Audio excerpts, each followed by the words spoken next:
नमस्कार दोस्तों, आज मैं आपको श्री दुर्गा सप्तशती के 5वें, 6वें, 7वें और 8वें अध्याय की कथा सुनाने जा रही हूँ। ऋषि कहते हैं, पूर्व काल में शुंभ और निशुंभ नामक असुरों ने अपने बल के घमंड में आकर शशिपति इंद्र के हाथ से तीनों लोकों का राज्य और यज्ञ भाग छीन लिए।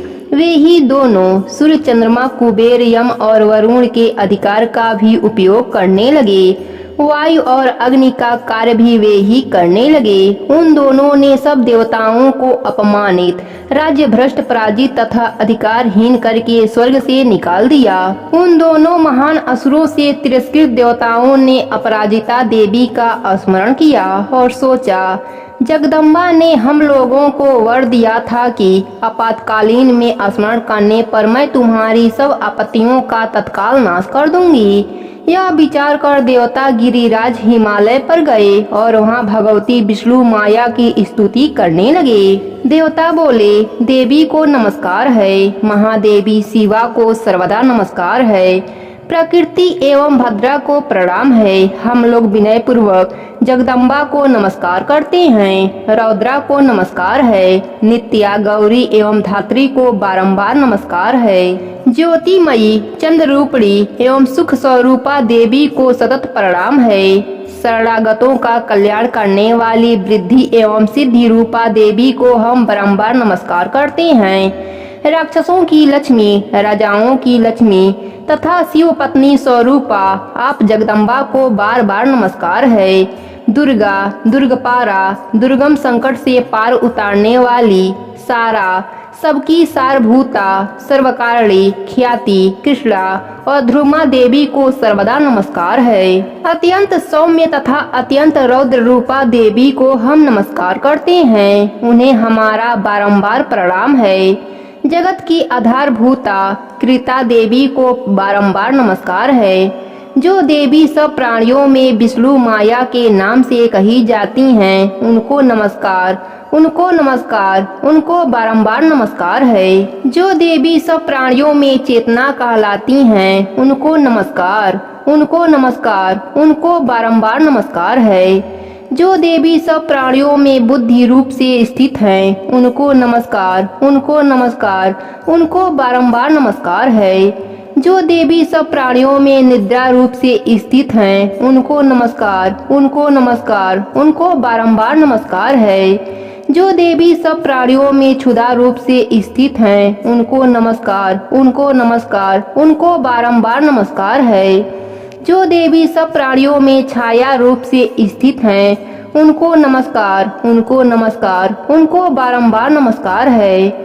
जो देवी सब प्राणियों में शक्ति रूप से स्थित हैं, उनको नमस्कार, उनको नमस्कार, उनको बारंबार नमस्कार है। जो देवी सब प्राणियों में तृष्णा रूप से स्थित हैं, उनको नमस्कार, उनको नमस्कार, उनको बारंबार नमस्कार है। जो देवी सब प्राणियों में क्षमा रूप से स्थित हैं, उनको नमस्कार, उनको नमस्कार, उनको बारंबार नमस्कार है। जो देवी सब प्राणियों में जाति रूप से स्थित हैं, उनको नमस्कार, उनको नमस्कार, उनको बारंबार नमस्कार है। जो देवी सब प्राणियों में लज्जा रूप से स्थित हैं, उनको नमस्कार, उनको नमस्कार, उनको बारंबार नमस्कार है। जो देवी सब प्राणियों में शांति रूप से स्थित हैं, उनको नमस्कार, उनको नमस्कार, उनको बारंबार नमस्कार है। जो देवी सब प्राणियों में श्रद्धा रूप से स्थित हैं, उनको नमस्कार, उनको नमस्कार, उनको बारंबार नमस्कार है। जो देवी सब प्राणियों में कांति रूप से स्थित हैं, उनको नमस्कार, उनको नमस्कार, उनको बारंबार नमस्कार है। जो देवी सब प्राणियों में लक्ष्मी रूप से स्थित हैं, उनको नमस्कार, उनको नमस्कार, उनको बारंबार नमस्कार है। जो देवी सब प्राणियों में वित्ती रूप से स्थित हैं, उनको नमस्कार, उनको नमस्कार, उनको बारंबार नमस्कार है। जो देवी सब प्राणियों में स्मृति रूप से स्थित हैं, उनको नमस्कार, उनको नमस्कार, उनको बारंबार नमस्कार है। जो देवी सब प्राणियों में दया रूप से स्थित हैं, उनको नमस्कार, उनको नमस्कार, उनको बारंबार नमस्कार है। जो देवी सब प्राणियों में तिष्ठा रूप से स्थित हैं, उनको नमस्कार, उनको नमस्कार, उनको बारंबार नमस्कार है। जो देवी सब प्राणियों में माता रूप में स्थित है, उनको नमस्कार, उनको नमस्कार, उनको बारंबार नमस्कार है। जो देवी सब प्राणियों में भ्रांति रूप में स्थित हैं, उनको नमस्कार, उनको नमस्कार, उनको बारंबार नमस्कार है। जो जीवों के इंद्रिय वर्ग की अधिष्ठात्री देवी एवं सब प्राणियों में सदा व्याप्त रहने वाली हैं, उन व्याप्ति देवी को बारंबार नमस्कार है। जो देवी चैत्य रूप से इस संपूर्ण जगत को व्याप्त करके स्थित हैं, उनको नमस्कार, उनको नमस्कार, उनको बारंबार नमस्कार है। पूर्व काल में अपने अभिष्ट की प्राप्ति होने से देवताओं ने जिनकी स्तुति की तथा देवराज इंद्र ने बहुत दिनों तक जिनका सेवन किया, वह कल्याण की साधन भूता ईश्वरी हमारा कल्याण और मंगल करें तथा सारी आपत्तियों का नाश कर डालें। उदत्त दैत्यों से सताए हुए हम सभी देवता जिन परमेश्वरी को इस समय नमस्कार करते हैं तथा जो भक्ति से विनम्र पुरुषों द्वारा स्मरण की जाने पर तत्काल ही संपूर्ण विपत्तियों का नाश कर देती हैं, वे जगदम्बा हमारा संकट दूर करें। ऋषि कहते हैं, राजन, इस प्रकार जब देवता स्तुति कर रहे थे उस समय पार्वती देवी गंगा जी के जल में स्नान करने के लिए वहां आईं। उन सुंदर भावों वाली भगवती ने देवताओं से पूछा, आप लोग यहाँ किसकी स्तुति करते हैं? तब उन्हीं के शरीर कोश से प्रकट हुई शिवा देवी बोली, शुंभ दैत्य से तिरस्कृत और युद्ध में निशुंभ से पराजित हो यहाँ एकत्रित हुए ये समस्त देवता यह मेरी ही स्तुति कर रहे हैं। पार्वती जी के शरीर कोश से अंबिका का प्रादुर्भाव हुआ था, इसलिए वे समस्त लोकों में कौशिक कही जाती हैं। कौशिक के प्रकट होने के बाद पार्वती देवी का शरीर काले रंग का हो गया, अतः वह हिमालय पर रहने वाली कालिका देवी के नाम से विख्यात हुई। तदंतर शुंभ निशुंभ के भृत्य चंड मुंड वहां आए और उन्होंने परम मनोहर रूप धारण करने वाली अंबिका देवी को देखा। फिर वे शुंभ के पास जाकर बोले, महाराज, एक अत्यंत मनोहर स्त्री है जो अपनी दिव्य क्रांति से हिमालय को प्रकाशित कर रही है। वैसा उत्तम रूप कहीं किसी ने भी नहीं देखा होगा। असुरेश्वर पता लगाइए वह देवी कौन है और उसे ले आइए। स्त्रियों में जो वह रत्न है उसका प्रत्येक अंग बहुत ही सुंदर है तथा वह अपने श्री अंगों की प्रभा से संपूर्ण दिशाओं में प्रकाश फैला रही है। दैत्यराज, अभी वह हिमालय पर ही मौजूद है, आप उसे देख सकते हैं। प्रभु, तीनों लोकों में मणि, हाथी और घोड़े आज जितने भी रत्न हैं, वे सब इस समय आपके घर में शोभा पाते हैं। हाथियों में रत्नभूत एरावत, यह परिजात का वृक्ष और यह उच्च श्रवणा घोड़ा, यह सब आपने इंद्र से ले लिया है। हंसों से जुड़ा हुआ यह विमान भी आपके आंगन में शोभा पाता है। यह रत्नभूत अद्भुत विमान जो पहले ब्रह्मा जी के पास था, अब आपके यहाँ लाया गया है। यह महापद नामक नीति आप कुबेर से छीन लिए हैं। समुद्र ने भी आपको किंजकीली नाम की माला भेंट की है जो केसरों से सुशोभित है और जिसके कमल कभी कुमलाते नहीं हैं। स्वर्ण की वर्षा करने वाला वरुण का छत्र भी आपके घर में शोभा पाता है तथा यह श्रेष्ठ रथ जो पहले प्रजापति के अधिकार में था, अब आपके पास मौजूद है। दैत्येश्वर, मृत्यु की क्रांतिका नाम वाली शक्ति भी आपने छीन ली है तथा वरुण का पास और समुद्र में होने वाले सब प्रकार के रत्न आपके भाई शुंभ के अधिकार में है। अग्नि ने भी शुद्ध किए हुए 2 वस्त्र आपकी सेवा में अर्पित किया है। दैत्यराज, इस प्रकार सभी रत्न आपके एकत्र कर लिए हैं। फिर जो यह स्त्रियों में रत्न रूप कल्याणमयी देवी है, इसे आप क्यों नहीं अपने अधिकार में कर लेते हैं? ऋषि कहते हैं, चंडमुंड का यह वचन सुनकर शुंभ ने महादैत्य सुग्रीव को दूत बनाकर देवी के पास भेजा और कहा, तुम मेरी आज्ञा से उसके सामने यह बातें कहना और ऐसा उपाय करना जिससे प्रसन्न होकर वह शीघ्र ही यहाँ आ जाए। वह दूत पर्वत के अत्यंत रमणीय प्रदेश में जहाँ देवी मौजूद थी गया और मधुर वाणी में कोमल वचन में बोला। दूत बोला, देवी, दैत्यराज शुंभ इस समय तीनों लोकों के परमेश्वर हैं। मैं उन्हीं का भेजा हुआ दूत हूँ और यहाँ तुम्हारे पास आया हूँ। उनकी आज्ञा सदा सब देवता एक स्वर में मानते हैं। कोई उनका उल्लंघन नहीं कर सकता। वे संपूर्ण देवताओं को परास्त कर चुके हैं। उन्होंने तुम्हारे लिए जो संदेश दिया है उसे सुनो। संपूर्ण त्रिलोकी मेरे अधिकार में है। देवता भी मेरी आज्ञा के अधीन चलते हैं। संपूर्ण यज्ञों के भोगों को मैं ही पृथक पृथक भोगता हूँ। तीनों लोकों में जितने श्रेष्ठ रत्न हैं वे सब मेरे अधिकार में हैं। देवराज इंद्र का वाहन ऐरावत जो हाथियों में रत्न के समान है मैंने छीन लिया है। क्षीर सागर का मंथन करने से जो रत्न निकला था उसे देवताओं ने मेरे पैरों पर पड़कर समर्पित कर दिया है। सुंदरी, उसके सिवा और भी जितने रत्न भूत पदार्थ देवताओं, गंधर्वों और नागों के पास थे वे सब मेरे पास आ गए हैं। देवी, हम लोग तुम्हें संसार की स्त्रियों में रत्न मानते हैं, अतः तुम हमारे पास आ जाओ, क्योंकि रत्नों का उपभोग करने वाले हम ही हैं। चंचल कटाक्षों वाली सुंदरी, तुम मेरी या मेरे भाई निशुंभ की सेवा में आ जाओ, क्योंकि तुम रत्न स्वरूपा हो।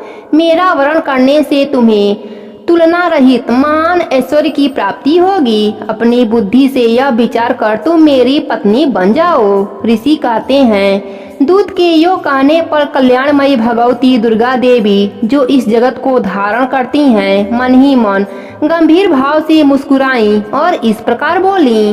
देवी ने कहा, दूत, तुमने सत्य कहा है, इसमें तनिक भी मिथ्या नहीं है। शुंभ तीनों लोकों का स्वामी है और निशुंभ भी उसी के समान पराक्रमी है, किंतु इस विषय में मैंने जो प्रतिज्ञा कर ली है उसे मिथ्या कैसे करूं? मैंने अपनी अल्प बुद्धि के कारण पहले से जो प्रतिज्ञा कर रखी है उसे सुनो। जो मुझे संग्राम में जीत लेगा, जो मेरे अभिभावन को चूर कर देगा तथा संसार में जो मेरे समान बलवान होगा वही मेरा स्वामी होगा। इसलिए शुंभ अथवा महादैत्य निशुंभ स्वयं ही यहाँ पधारें और मुझे जीतकर शीघ्र ही मेरा परिग्रहण कर लें। इसमें विलंब की क्या आवश्यकता है? दूत बोला, देवी, तुम घमंड से भरी हो, मेरे सामने ऐसी बातें न करो। तीनों लोकों में कौन ऐसा पुरुष है जो शुंभ निशुंभ के सामने खड़ा हो सकता है? देवी, अन्य दैत्यों के सामने भी सारे देवता युद्ध में नहीं ठहर सकते, फिर तुम अकेली स्त्री होकर कैसे ठहर सकती हो? जिन शुंभ आदि दैत्यों के सामने इंद्र आदि सब देवता भी युद्ध में खड़े नहीं हुए, उनके सामने तुम स्त्री होकर कैसे जाओगी? इसलिए तुम मेरे ही कहने से शुंभ निशुंभ के पास चली चलो। ऐसा करने से तुम्हारे गौरव की रक्षा होगी, अन्यथा जब वह केस पकड़कर घसीटेंगे तब तुम्हें अपनी प्रतिष्ठा खोकर जाना पड़ेगा। देवी ने कहा, तुम्हारा कहना ठीक है, शुंभ बलवान है और निशुंभ भी बड़े ही पराक्रमी है, किंतु क्या करूं? मैंने पहले बिना सोचे समझे प्रतिज्ञा कर ली है, अतः अब तुम जाओ। मैंने तुमसे जो कुछ कहा है वह सब दैत्यराज से आदर पूर्वक कहना, फिर वह जो उचित जान पड़े वह करें। यहीं पर 5वां अध्याय की कथा समाप्त होती है। प्रेम से बोलिए माता रानी की जय हो। अब सुनते हैं 6वें अध्याय की कथा। ऋषि कहते हैं, देवी का यह कथन सुनकर दूत को बड़ा आश्चर्य हुआ और उसने दैत्यराज के पास जाकर सब समाचार विस्तार पूर्वक सुनाया। दूत के वचन सुनकर दैत्यराज कुपित हो उठा और दैत्य सेना सभी धूम्रलोचन से बोला, धूम्रलोचन, तुम शीघ्र अपनी सेना साथ लेकर जाओ और उस दुष्ट का केस पकड़कर घसीटते हुए उसे बलपूर्वक यहाँ लाओ। उसकी रक्षा करने के लिए यदि कोई दूसरा खड़ा हो तो वह देवता, यक्ष अथवा गंधर्व ही क्यों ना हो, उसे अवश्य मार डालना। ऋषि कहते हैं, शुंभ के इस प्रकार आज्ञा देने पर वह धूम्रलोचन दैत्य 60,000 असुरों की सेना को साथ लेकर वहाँ से तुरंत चल दिया। वहां पहुंचकर उसने हिमालय पर रहने वाली देवी को देखा और ललकार कर कहा, अरे तू शुंभ निशुंभ के पास चल। यदि इस समय प्रशंसा पूर्वक मेरे स्वामी के समीप नहीं चलेगी तो मैं बलपूर्वक झोटा पकड़कर घसीटते हुए तुझे ले चलूंगा। देवी बोली, तुम्हें दैत्यों के राजा ने भेजा है, तुम स्वयं भी बलवान हो और तुम्हारे साथ विशाल सेना भी है। ऐसी दशा में यदि मुझे बलपूर्वक ले चलोगे तो मैं तुम्हारा क्या कर सकती हूँ? ऋषि कहते हैं, देवी के यों कहने पर असुर धूम्रलोचन उनकी ओर दौड़ा। तब अंबिका ने हूँ शब्द के उच्चारण मात्र से उसे भस्म कर दिया। फिर तो क्रोध में भरी हुई दैत्यों की विशाल सेना और अंबिका ने एक दूसरे पर तीखे सायकों, शक्तियों तथा फरसों की वर्षा आरंभ कर दी।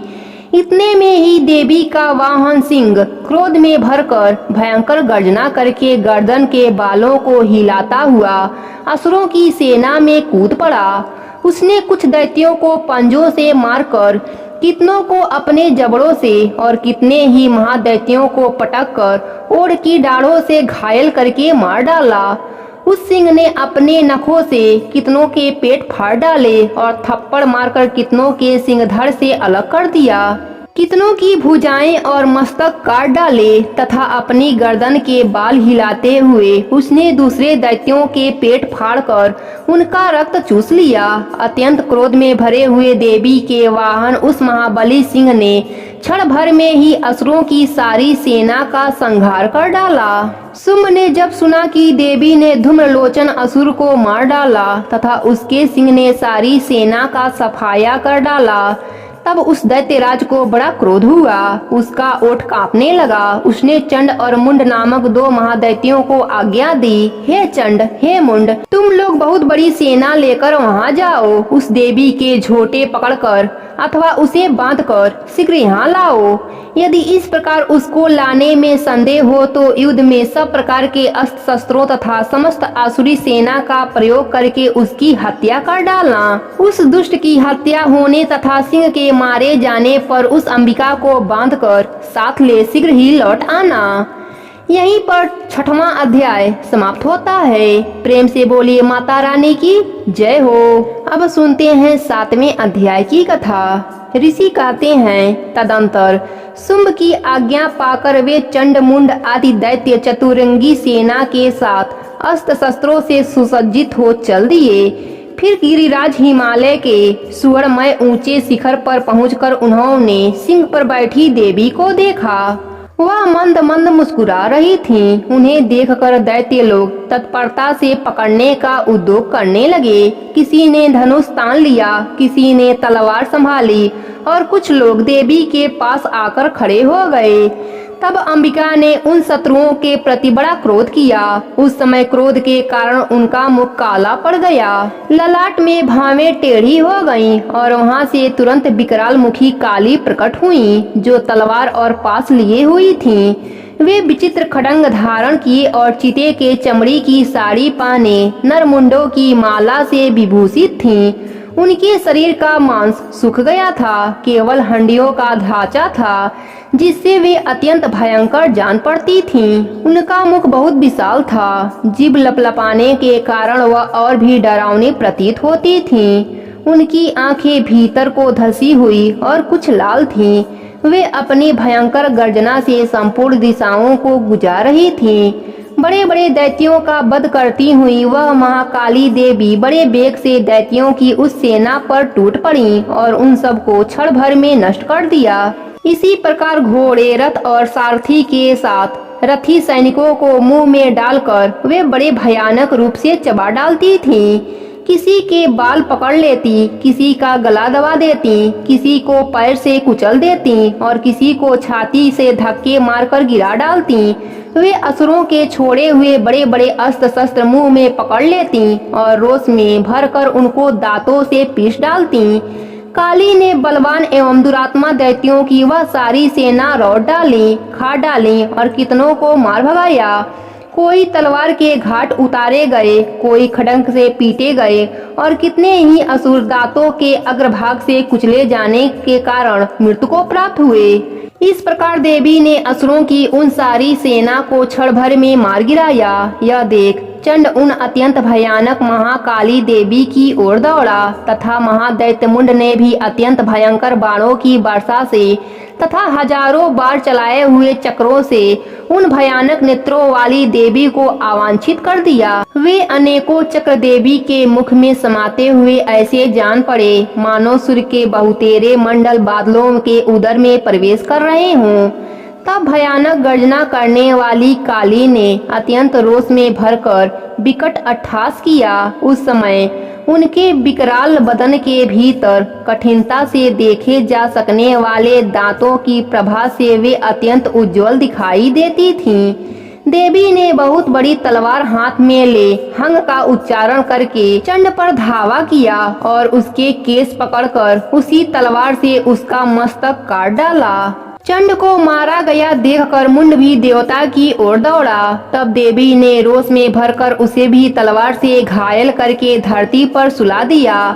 महाप्रकर्मी चंड और मुंड को मारा गया देख मरने से बची हुई बाकी सेना भय से व्याकुल हो चारों ओर भागने लगी। तदंतर काली ने चंड और मुंड का मस्तक हाथ में ले चंडिका के पास जाकर प्रचंड अट्ठास करते हुए कहा, देवी, मैंने चंड और मुंड नामक इन दोनों महापशुओं को तुम्हें भेंट किया है। अब युद्ध में तुम शुंभ और निशुंभ का स्वयं ही वध करना। ऋषि कहते हैं, वहां आए हुए उन चंडमुंड नामक महादैत्यों को देखकर कल्याणमयी चंडी ने काली से मधुर बाणी में कहा, देवी, तुम चंड और मुंड को लेकर मेरे पास आई हो, इसलिए संसार में चामुंडा के नाम से तुम्हारी ख्याति होगी। यहीं पर 7वां अध्याय की कथा समाप्त होता है। प्रेम से बोलिए महाकाली की जय हो। अब सुनते हैं 8वें अध्याय की कथा।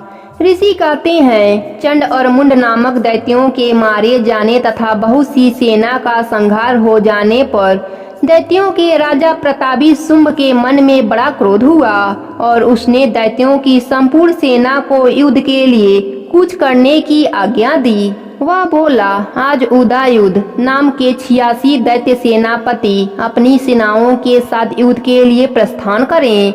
कंबु नाम वाले दैत्यों के 84 सेना नायक अपनी वाहिनी से घिरे हुए यात्रा करें। 50 कोटि वीर्य कुल के और 100 धौम्र कुल के असुर सेनापति मेरी आज्ञा से सेना सहित कूच करें। कालक, दौहिर्द मौर्य और कालकेय असुर भी युद्ध के लिए तैयार हों, मेरी आज्ञा से तुरंत प्रस्थान करें। भयानक शासन करने वाला असुर राज शुंभ इस प्रकार आज्ञा दे सहस्त्रों बड़ी बड़ी सेनाओं के साथ युद्ध के लिए प्रस्थान हुआ। उसकी अत्यंत भयानक सेना आती देख चंडिका ने अपने धनुष की डंकार से पृथ्वी और आकाश के बीच का भाग बुझा दिया। राजन, तदंतर देवी के सिंह ने भी बड़े जोर जोर से दहाड़ना आरंभ किया। फिर अंबिका ने घंटे के स्वर से उस ध्वनि को और भी बढ़ा दिया। धनुष की डंकार, सिंह की दहाड़ और घंटे की ध्वनि से संपूर्ण दिशाएं गूंज उठी। उस भयानक शब्द से काली ने अपने विकराल मुख को और भी बढ़ा लिया तथा इस प्रकार वे विजयिनी हुई। उस तुमुल नाद को सुनकर दैत्यों की सेनाओं ने चारों ओर से आकर चंडिका देवी, सिंह तथा काली देवी को क्रोध पूर्वक घेर लिया। राजन, इसी बीच में असुरों के विनाश तथा देवताओं के अभ्युदय के लिए ब्रह्मा, शिव, कार्तिकेय, विष्णु तथा इंद्र आदि देवों की शक्तियां जो अत्यंत पराक्रम और बल के संपन्न थी, उनके शरीर से निकलकर उन्हीं के रूप में चंडिका देवी के पास चली गईं। जिस देवता का जैसा रूप, वैसी वेशभूषा और वैसा वाहन है, ठीक वैसे ही साधनों से संपन्न हो उसकी शक्ति असुरों से युद्ध करने के लिए आई। सबसे पहले हंस युक्त विमान पर बैठी हुई अक्षसूत्र और कमंडलू से सुशोभित ब्रह्मा जी की शक्ति उपस्थित हुई, जिन्हें ब्रह्माणी कहते हैं। महादेव जी की शक्ति वृष पर आरूढ़ हो हाथों में श्रेष्ठ त्रिशूल धारण किए, महानाग का कंकड़ पहने, मस्तक में चंद्र रेखा से विभूषित हो वहां पहुंची। कार्तिकेय जी की शक्ति रूपा जगदम्बिका उन्हीं का रूप धारण किए श्रेष्ठ मयूर पर आरूढ़ हो हाथ में शक्ति लिए दैत्यों से युद्ध करने के लिए आई। इसी प्रकार भगवान विष्णु की शक्ति गरुड़ पर विराजमान हो शंख, चक्र, गदा, धनुष तथा खड्ग हाथ में लिए वहां आई। अनुपम यज्ञवराह का रूप धारण करने वाले श्री हरि की जो शक्ति है, वह भी वराह शरीर धारण करके वहां उपस्थित हुई। नरसिंही शक्ति भी नृसिंह के समान शरीर धारण करके वहां आई। उनकी गर्दन के बालों के झटके से आकाश के तारे बिखरे पड़ते थे। इसी प्रकार इंद्र की शक्ति वज्र हाथ में लिए गजराज ऐरावत हाथी पर बैठकर आई।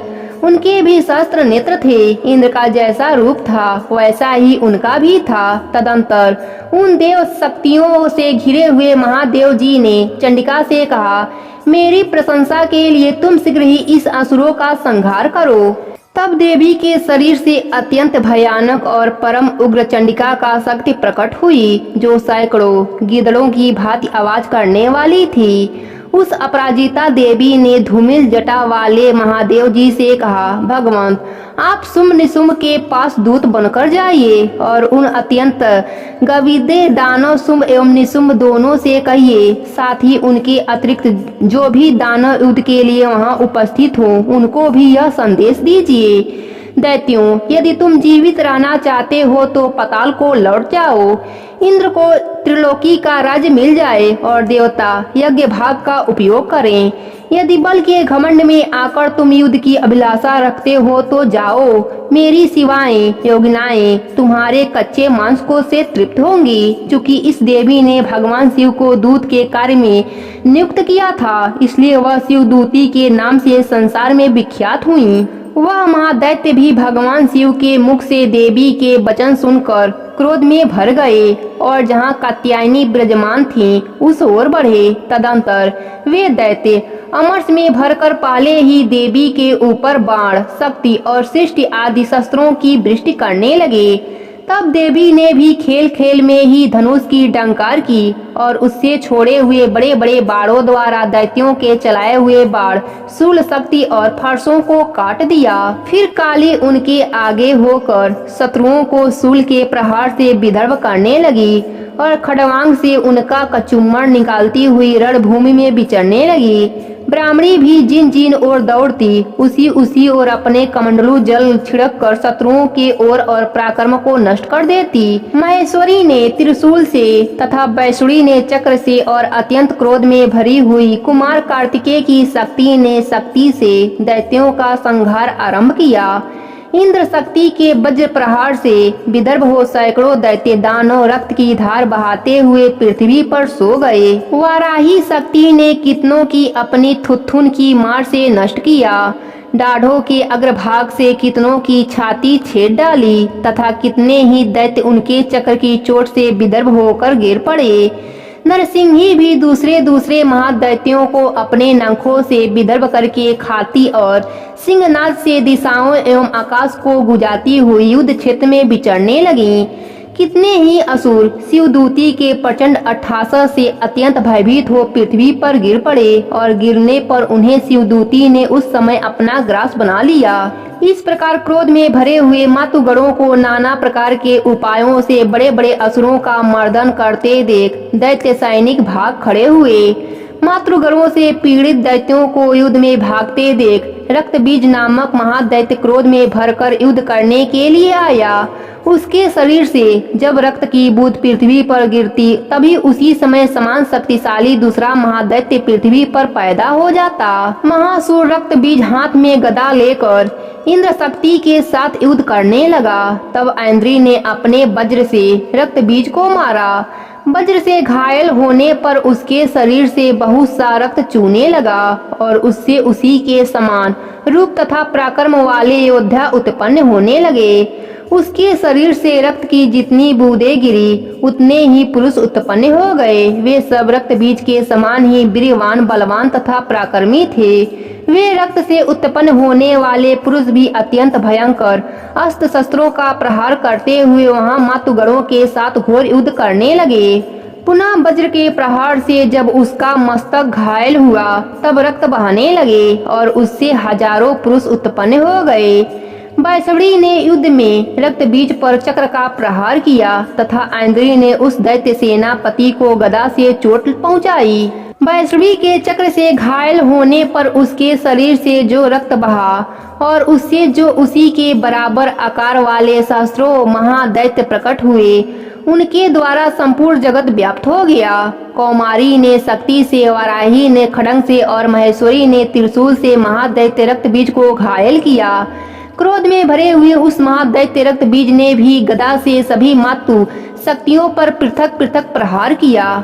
शक्ति और शूल आदि से अनेक बार घायल होने पर जो उसके शरीर से रक्त की धारा पृथ्वी पर गिरी, उससे भी निश्चय ही सैकड़ों असुर उत्पन्न हुए। इस प्रकार उस महादैत्य के रक्त से प्रकट हुए असुरों द्वारा संपूर्ण जगत व्याप्त हो गया। इससे उन देवताओं को बड़ा भय हुआ।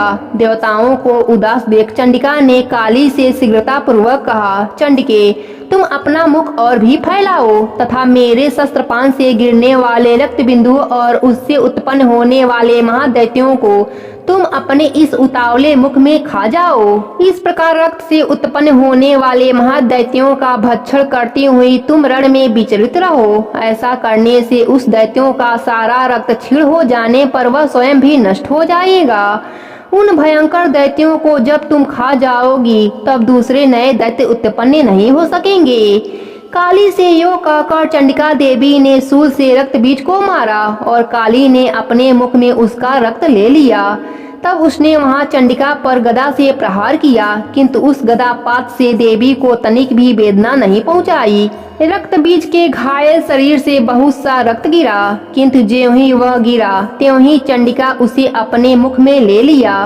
रक्त गिरने से काली के मुख में जो महादैत्य उत्पन्न हुए उन्हें भी वह चट कर गईं और उसने रक्त बीज का रक्त पी लिया। तदंतर देवी ने रक्त बीज को, जिसका रक्त चामुंडा ने पी लिया था, वज्र बाण, खड़ग तथा रिष्टि आदि से मार डाला। राजन, इस प्रकार शस्त्रों के समुदाय से आहत एवं रक्तहीन तथा महादैत्य रक्त बीज पृथ्वी पर गिर पड़ा। नरेश्वर, इससे देवताओं को अनुपम हर्ष की प्राप्ति हुई और मातृगण तथा असुरों के रक्तपान के मदन से उद्धत सा होकर नृत्य करने लगा। यहीं पर 8वां अध्याय की कथा समाप्त होती है। प्रेम से बोलिए माता रानी की जय हो।